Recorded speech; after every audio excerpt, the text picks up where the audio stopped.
นั้นงามน้องคุณน้องคามสาวงามที่บ้านห้วยสุยอายมาครั้งแรก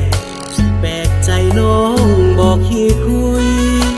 คนงามอยู่บ้านห้วยสุยน้องบอกขี้คุยเจ้าสร้างใจงาม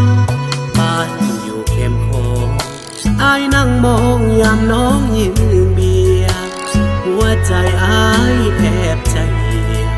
ลงจอกเบียร์ยามน้องยิ้มงามเว้าจากใจแท้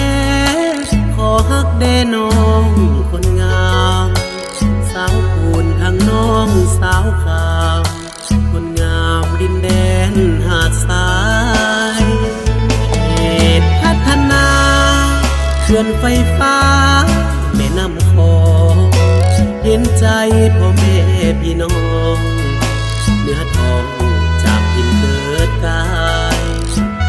บ้านเรือนถึกย้ายไปจากหินห่วงใยหัวควายพร้อมทั้งเป็ดไก่อยู่นาต่อใหญ่เป็นบ้านจัดสรรห้วยสุยแห่งนี้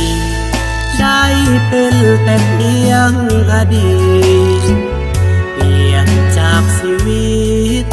เข้มข้นขึ้นสู่เข้มทางจากการหาปลามาเฮ็ดนาสวนส้มสวนยางห่วงใจเดิมตามแนวทางพักป่าสาสนปฏิวัติลาว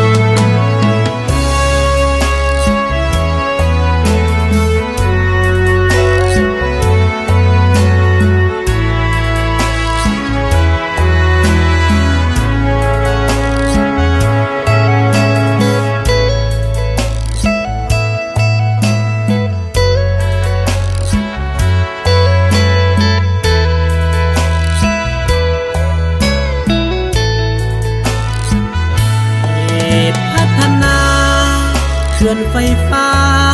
แม่น้ำคองเห็นใจพ่อแม่พี่น้องเนื้อทองจากดินเกิดกายบ้านเรือนถึกย้ายไปจากหินห่วงใยหัวควายพร้อมทั้งเป็ดไก่อยู่นาต่อใหญ่เป็นบ้านจัดสรรห้วยสุยแห่งนี้ได้เป็นแต่เพียงอดีตเปลี่ยนจากชีวิตเข้มข้นขึ้นสู่เข้มทางจากการหาปลามาเฮ็ดนาสวนส้มสวนยางห่วงใจเดิมตามแนวทางพักป่าสาสนปฏิวัติ